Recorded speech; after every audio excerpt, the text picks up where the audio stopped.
여러분 혹시 매일 아침 유산균 챙겨 드시나요? 그런데 이상하게 효과를 못 느끼신 적 있으시죠? 변비는 그대로고 속은 여전히 불편하고요. 제가 오늘 충격적인 이야기를 하나 해드리겠습니다.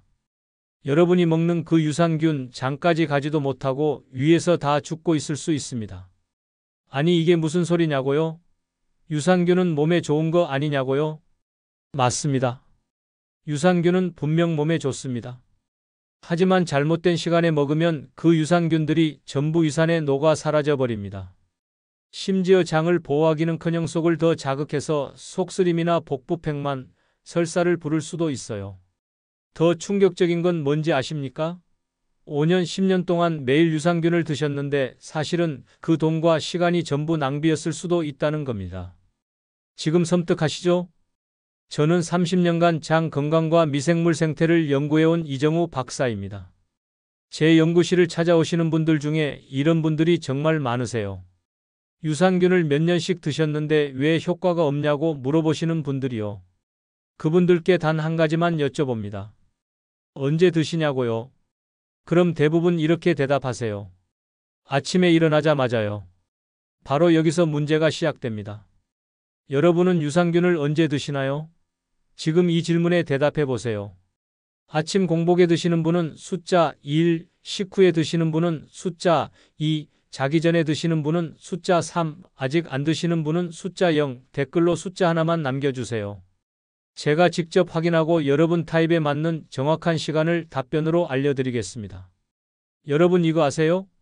위산의 농도와 장까지 도달하는 유산균 생존율이 복용 시점에 따라 최대 10배까지 차이가 난다는 거요. 10배입니다. 똑같은 제품을 먹어도 언제 먹느냐에 따라 효과가 10배나 차이 난다는 겁니다. 그럼 여기서 질문 하나 드릴게요. 여러분은 유산균을 언제 드시나요? 아침 공복에 드시나요? 식후에 드시나요? 아니면 자기 전에 드시나요? 지금 당장 생각해 보세요. 만약 아침 공복에 드신다면 여러분의 유산균은 지금 이 순간에도 위에서 죽어나가고 계십니다. 위산이 가장 강한 공복 상태에서 유산균을 먹으면 균이 위를 통과하기도 전에 대부분 사멸해 버리거든요. 그럼 식후는 괜찮냐고요? 그것도 사람마다 다릅니다. 위가 예민한 분들은 식후에 먹어도 복통이나 더부룩함이 올 수 있어요. 반대로 소화가 잘 안 되는 분들은 오히려 식전에 먹는 게 나을 수도 있고요. 이게 무슨 말이냐면요. 정답은 내 위장의 상태에 맞춰서 복용 타이밍을 조절하는 겁니다. 그런데 이걸 아시는 분이 거의 없어요. 제품 설명서에도 안 나와 있고 의사들도 잘 안 알려주죠.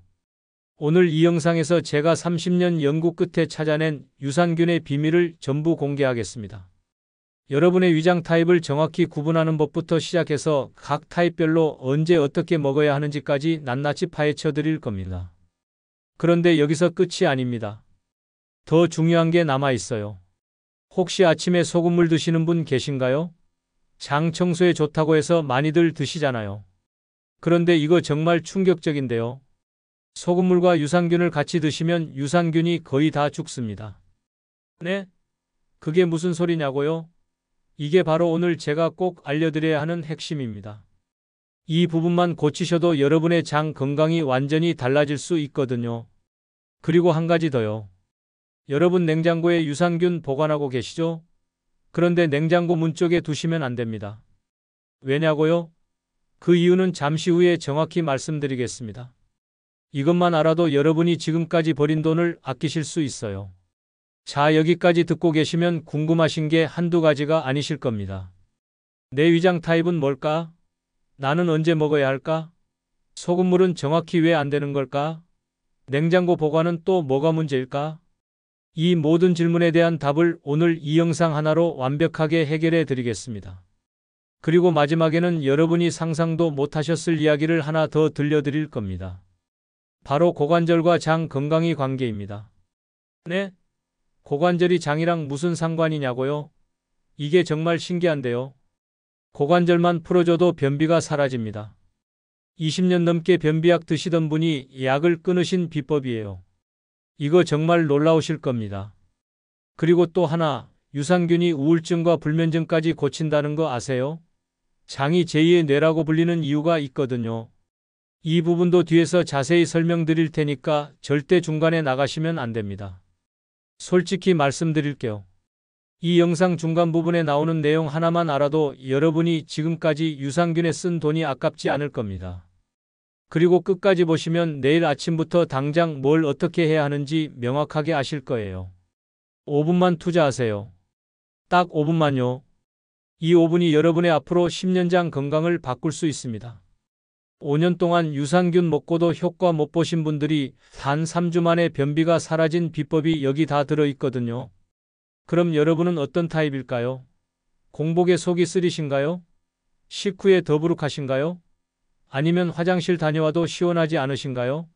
지금 본인이 어디에 해당하는지 생각하면서 들어보세요. 댓글로 여러분은 유산균을 언제 드시는지 알려주세요. 그리고 어떤 증상 때문에 유산균을 드시는지도 같이 적어주시면 제가 직접 답변 달아드리겠습니다. 자, 이제 시작하겠습니다. 절대 중간에 나가지 마시고 끝까지 봐주세요. 여러분이 놓치면 정말 후회하실 내용들이 계속 나옵니다. 특히 뒤에 나올 소금물 이야기랑 고관절 이야기는 꼭 들으셔야 해요. 제가 상담했던 68세 김영수님 이야기를 들려드리겠습니다. 김영수님은 5년 동안 매일 아침 유산균을 챙겨 드셨어요. 그런데 여전히 변비와 속쓰림에 시달리셨죠? 저한테 오셔서는 이렇게 말씀하셨습니다. 유산균이 정말 효과가 있는 건지 모르겠다고요. 제가 여쭤봤습니다. 언제 드시냐고요? 김영수님은 아침에 일어나자마자 물 한 잔과 함께 유산균을 드신다고 하셨어요. 그것도 소금물과 함께요. 바로 그게 문제였습니다. 공복에 위산이 강하게 분비되는 상태에서 유산균을 먹으면 균들이 장까지 가기도 전에 위에서 죽어버립니다. 게다가 소금물은 고농도 염분 때문에 유산균 생존율을 더욱 떨어뜨리죠. 김영수님은 5년 동안 유산균을 드셨지만 사실상 그 효과를 거의 보지 못하신 겁니다. 저는 김영수님께 단 하나만 바꿔보시라고 했습니다. 아침 식사 후 30분 뒤에 드시라고요. 그리고 소금물과는 최소 1시간 간격을 두시라고 했죠. 단 2가지만 바꾸셨을 뿐인데 3주 만에 변비가 완화되고 속쓰림도 거의 사라졌습니다. 김영수님은 그제야 유산균의 진짜 효과를 느끼셨다고 말씀하셨어요. 여러분도 혹시 몇 년 동안 유산균 드셨는데 효과를 못 보신 분 계신가요? 댓글로 저도 효과 없었어요 또는 저는 효과 있었어요 라고 남겨주세요. 제가 직접 확인하고 뭘 바꾸셔야 하는지 답변 달아드리겠습니다. 이런 경우가 정말 많습니다. 유산균 자체가 문제가 아니라 먹는 방법이 문제인 거죠. 여러분도 혹시 김영수님처럼 좋은 걸 먹고 계시는데 효과를 못 보고 계신 건 아닌가요? 오늘 이 영상에서 말씀드릴 내용은 여러분의 장 건강관리 방식을 완전히 바꿀 수 있는 중요한 지혜입니다. 이 이야기를 끝까지 듣고 실천하셔야만 진정한 변화를 경험할 수 있어요. 뒤에 나올 단 하나의 습관이 모든 것을 바꿀 수 있습니다. 혹시 아직 구독과 좋아요를 누르지 않으셨다면 지금 바로 눌러주세요. 이 채널은 여러분의 건강한 노년을 응원합니다. 이런 중요한 정보를 더 많은 분들이 알 수 있도록 구독과 좋아요로 응원해 주시면 정말 큰 힘이 됩니다. 끝까지 보지 않으시면 가장 중요한 실천법을 놓치게 됩니다. 마지막에 나올 고관절과 장 건강의 관계, 그리고 세로토닌 이야기까지 들으셔야 왜 지금 당장 여러분의 작은 습관을 바꿔야 하는지 분명하게 깨닫게 되실 겁니다. 여러분의 식습관과 복용 시간을 바꾸는 작은 실천만으로도 충분히 장 건강은 회복될 수 있습니다. 그래서 이제는 우리 일상에서 유산균이 도구로 바뀌는 순간들을 하나씩 짚어보고 어떻게 막을 수 있는지 구체적으로 알아보겠습니다. 여러분 위장은 지금 신호를 보내고 있습니다. 그 신호를 읽을 줄 알면 유산균을 언제 먹어야 하는지 정확히 알 수 있어요. 크게 3가지 유형으로 나눌 수 있는데요. 첫 번째는 공복 시 속이 쓰리고 가스가 차는 분들입니다. 이런 분들은 위산 과다형이에요. 위산 과다형은 위에서 산이 지나치게 많이 분비되는 상태입니다. 아침에 일어나면 속이 쓰리고 공복감이 심하시죠? 이런 분들이 공복에 유산균을 드시면 오히려 위벽을 자극해서 속쓰림이 더 심해질 수 있어요. 그러니까 식후 30분 후에 드셔야 합니다. 음식이 위산을 중화시켜준 상태에서 유산균을 넣어야 균들이 안전하게 장까지 도달할 수 있거든요. 제가 만난 72세 박성호님도 바로 이 유형이셨어요. 평생 위염으로 고생하시면서 유산균을 아침 공복에 드셨는데 속만 더 쓰리다고 하셨죠? 식후 30분으로 바꾸신 후에는 속쓰림이 확 줄어들었다고 말씀하셨습니다. 두 번째 유형은 식후 더부룩함과 트림이 많은 분들입니다. 이분들은 위 배출 저하형이에요. 위에서 음식이 잘 내려가지 않고 정체되는 상태죠. 밥을 먹고 나면 배가 빵빵하고 소화가 더디게 되시는 분들이 여기에 해당됩니다. 이런 분들은 오히려 식전 10분 전에 유산균을 드시는 게 좋아요. 미리 유익균을 위장에 넣어두면 음식물이 들어왔을 때 소화효소 분비가 촉진되고 위 운동이 활발해지거든요. 국립식품연구원의 연구에서도 위 기능 저하자가 식전 유산균을 복용했을 때 소화 시간이 평균 20% 단축되었다는 결과가 나왔습니다. 69세 이명자님은 항상 식후에 체한 느낌이 들어서 소화제를 달고 사셨어요. 그런데 유산균을 식전으로 바꾸신 후 한 달 만에 소화제를 끊으셨죠? 본인도 놀라셨어요. 단지 먹는 시간만 바꿨을 뿐인데 이렇게 달라질 수 있냐고요. 세 번째 유형은 배변 후에도 잔변감이 있는 분들입니다. 화장실을 다녀와도 시원하지 않고 뭔가 남아있는 느낌이 드시는 거죠. 이건 장내 불균형형입니다. 장 속의 유익균과 유해균의 균형이 깨진 상태예요. 이런 분들은 아침 기상 직후에 물 한 잔을 드시고 30분 뒤에 유산균을 드시는 게 가장 좋습니다. 자는 동안 장은 휴식 상태였다가 아침에 깨어나면서 연동 운동을 시작하거든요. 이때 유산균을 넣어주면 장 점막에 정착하기가 훨씬 수월해집니다. 미국 장내미생물학회의 연구에 따르면 아침 기상 후 공복 상태에서 유산균을 복용한 그룹이 식후 복용 그룹보다 장내 유익균 정착률이 40% 이상 높게 나타났어요. 이건 정말 중요한 차이입니다. 75세 최순덕님은 만성 변비로 3일에 한 번씩 화장실을 가셨는데 항상 잔변감 때문에 불편하셨어요. 기상 직후 물과 함께 유산균을 드시기 시작한 후 2주 만에 매일 아침 배변을 하시게 됐고 잔변감도 거의 사라졌다고 하셨습니다. 여러분은 이 세 가지 중 어디에 해당하시나요? 본인의 증상을 정확히 파악하시면 유산균 복용 시간도 명확해집니다.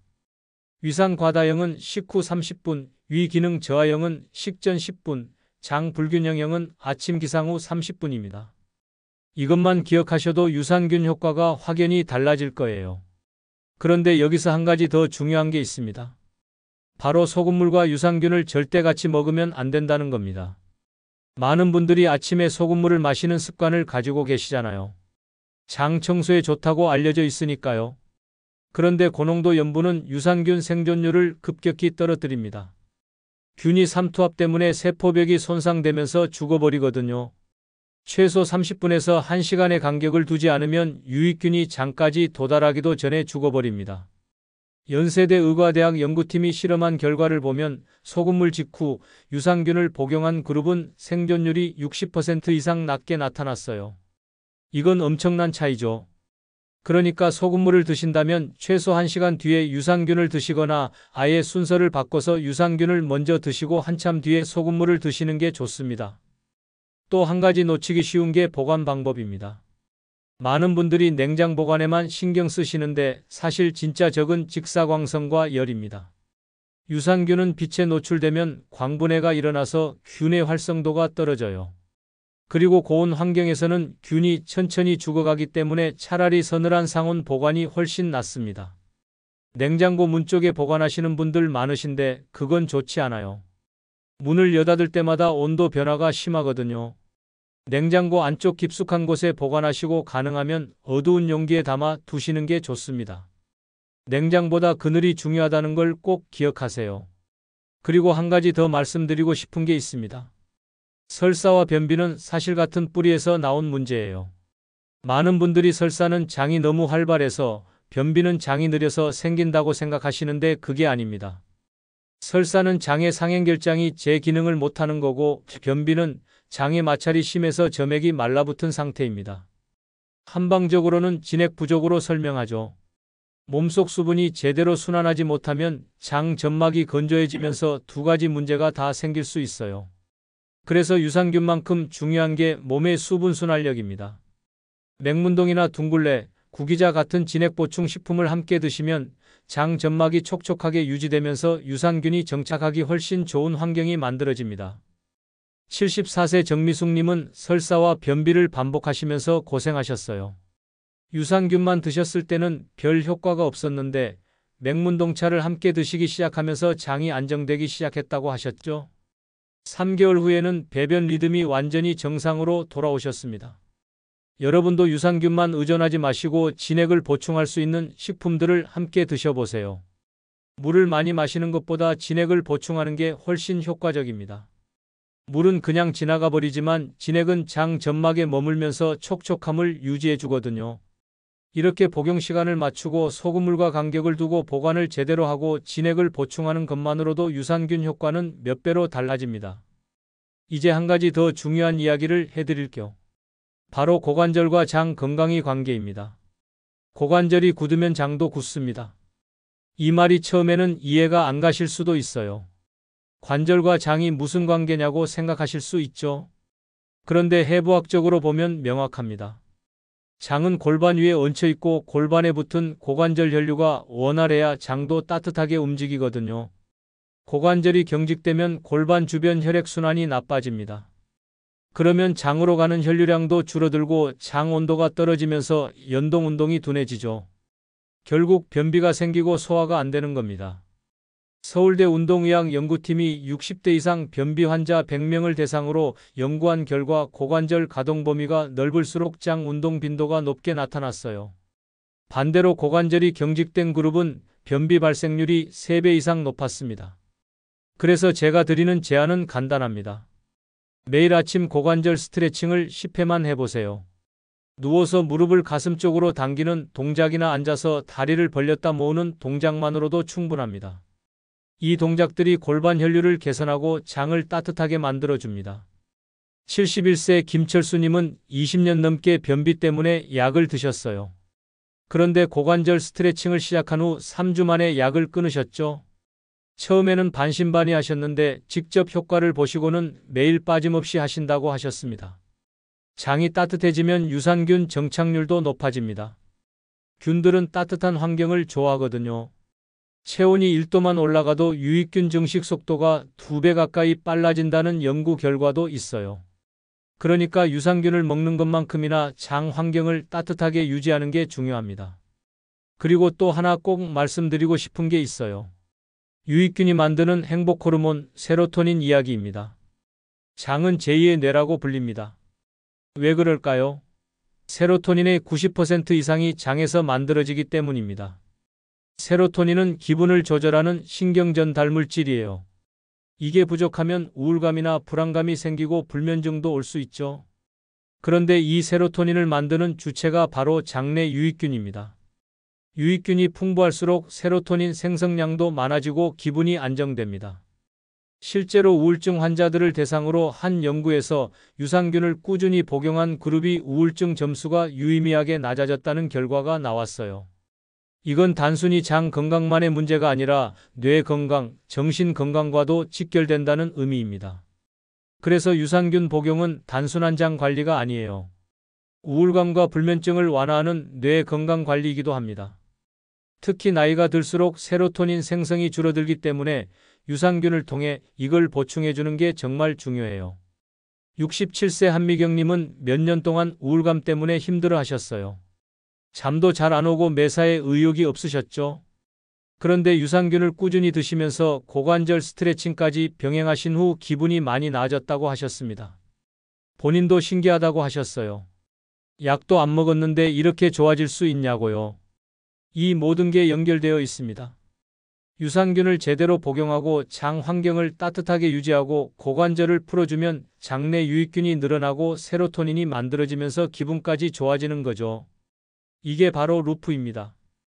루프라는 건 반복되는 작은 습관이 만드는 변화를 말합니다. 아침에 유산균 한 포 그리고 고관절 스트레칭 10회. 이 두 가지 루프가 쌓이면 장이 달라지고 몸이 달라지고 결국 인생이 달라집니다. 건강은 거대한 결심이 아니라 작지만 매일 반복되는 루프입니다.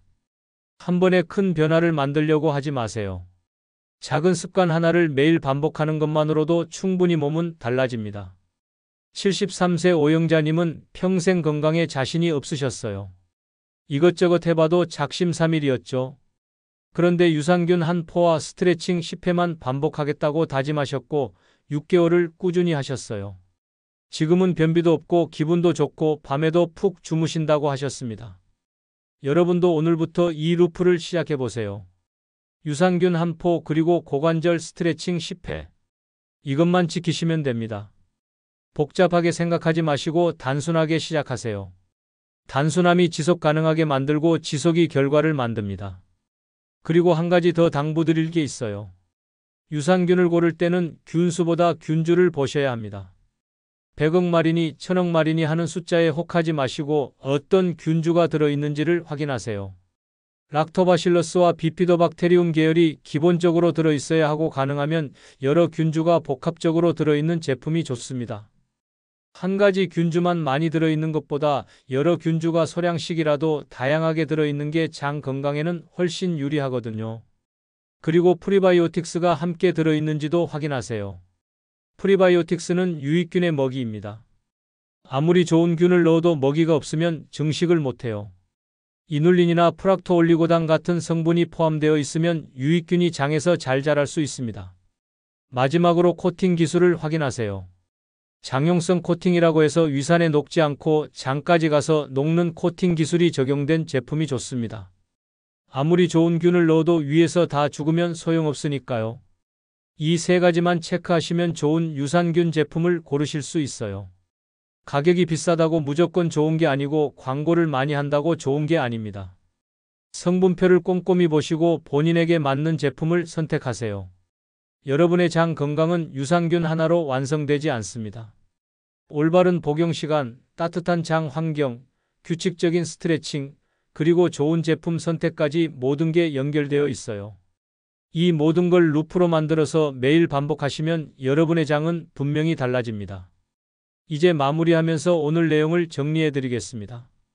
오늘 우리가 함께 나눈 이야기를 정리해 보겠습니다. 많은 분들이 유산균은 언제 먹어도 괜찮다고 생각하셨을 겁니다. 하지만 실제로는 복용 시간에 따라 생존율이 최대 10배까지 차이가 난다는 걸 알게 되셨죠?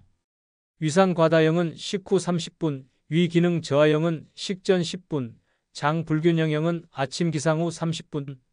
이 세 가지만 기억하셔도 여러분의 유산균 효과는 완전히 달라집니다. 본인이 어떤 유형인지 파악하는 것부터가 시작입니다. 그리고 소금물과 유산균은 절대 같이 먹으면 안 된다는 것도 기억하세요. 최소 1시간 간격을 두셔야 균들이 살아서 장까지 도달할 수 있습니다. 5년 동안 매일 유산균을 드셨던 김영수 님이 단지 복용 시간만 바꾸셨을 뿐인데 3주 만에 효과를 보신 것처럼 말이죠. 보관 방법도 중요합니다. 냉장보다 그늘이 중요하다는 것 꼭 기억하세요. 직사광선과 열이 진짜 적입니다. 냉장고 안쪽 깊은 곳에 어두운 용기에 담아 보관하시는 게 가장 좋아요. 설사와 변비는 사실 같은 뿌리에서 나온 문제라는 것도 알게 되셨습니다. 장 점막이 건조해지면서 생기는 진액 부족 상태죠. 유산균과 함께 맹문동이나 둥글레, 구기자 같은 진액 보충 식품을 드시면 장 환경이 훨씬 좋아집니다. 만약 이런 걸 제대로 모르고 계속 잘못된 방식으로 유산균을 드셨다면 어떻게 됐을까요? 5년, 10년을 먹어도 효과를 못 보셨을 겁니다. 오히려 속쓰림이나 복부팽만 같은 부작용만 경험하시면서 유산균이 소용없다고 포기하셨을 수도 있어요. 하지만 제대로 관리하면 어떻게 될까요? 단 3주 만에 변비가 완화되고 속쓰림이 사라집니다. 3개월이면 배변 리듬이 완전히 정상으로 돌아오죠. 6개월이면 우울감도 줄어들고 밤에 푹 주무실 수 있게 됩니다. 이게 바로 올바른 관리의 힘입니다. 자, 오늘 영상이 도움이 되셨다면 댓글로 알려주세요. 도움됐어요 라고 한 줄만 남겨주셔도 큰 힘이 됩니다. 그리고 가족 중에 변비나 소화불량으로 고생하시는 분이 계시다면 이 영상을 꼭 공유해주세요. 그리고 고관절과 장 건강의 관계도 배우셨죠? 고관절이 굳으면 장도 굳습니다. 골반 혈류가 나빠지면 장 온도가 떨어지고 연동운동이 둔해지거든요. 매일 아침 고관절 스트레칭 10회만으로도 장이 따뜻해지고 유산균 정착률이 높아집니다. 20년 넘게 변비약을 드시던 김철수 님이 고관절 스트레칭만으로 약을 끊으신 것처럼 말입니다. 작은 습관 하나가 만드는 변화가 이렇게 큽니다. 세로토닌 이야기도 중요했죠. 장은 제2의 뇌입니다. 세로토닌의 90% 이상이 장에서 만들어지고 유익균이 그걸 만들어내거든요. 유산균 복용은 단순한 장 관리가 아니라 우울감과 불면증을 완화하는 뇌 건강 관리입니다. 몇 년 동안 우울감으로 힘들어하시던 한미경 님이 유산균과 스트레칭만으로 기분이 나아지신 것도 다 이런 이유 때문이에요. 장이 건강해지면 세로토닌이 만들어지고 기분이 좋아지고 삶의 질이 달라집니다. 그래서 오늘 제가 여러분께 드리는 제안은 단 하나입니다. 오늘 당장 시작하세요. 내일 아침부터 본인의 위장 유형에 맞춰 유산균 복용 시간을 바꿔보세요. 그리고 고관절 스트레칭 10회를 함께 시작하세요. 이 두 가지만 매일 반복하시면 됩니다. 아침 유산균 한 포 그리고 고관절 스트레칭 10회. 이게 여러분의 루프가 되어야 합니다. 복잡하게 생각하지 마세요. 단순하게 시작하고 꾸준히 반복하는 것만으로 충분합니다. 건강은 거대한 결심이 아니라 작지만 매일 반복되는 루프입니다. 한 번에 큰 변화를 만들려고 하지 마시고 작은 습관 하나를 매일 쌓아가세요. 3주면 몸이 반응하기 시작하고 3개월이면 완전히 달라진 자신을 발견하실 겁니다. 여러분 제품을 고르실 때도 기억하세요. 균수보다 균주를 보시고 프리바이오틱스가 포함되어 있는지 확인하시고 장형성 코팅 기술이 적용되었는지 체크하세요. 가격이나 광고가 아니라 성분표를 꼼꼼히 보시는 게 가장 중요합니다. 다음 영상에서는 장 건강을 더욱 강화하는 발효식품 이야기를 다뤄보겠습니다.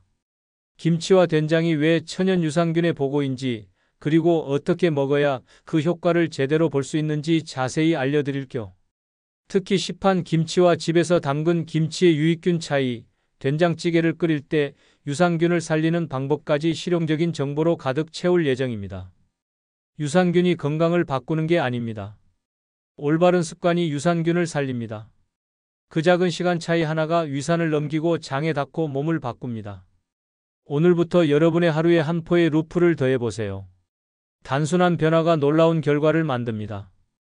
여러분은 오늘 이 영상에서 어떤 부분이 가장 와닿으셨나요? 그리고 내일 아침부터 바로 실천하실 계획이 있으신가요? 마지막으로 이 약속 한번 해주세요. 내일 아침부터 제대로 된 시간에 유산균을 먹겠다고 다짐하신다면 댓글에 내일부터 시작합니다 라고 써주세요. 그리고 2주 후에 다시 이 영상에 돌아와서 2주 차입니다. 변비가 좋아졌어요 또는 소화가 편해졌어요 라고 꼭 후기를 남겨주세요. 저도 매일 댓글 확인하면서 응원하겠습니다.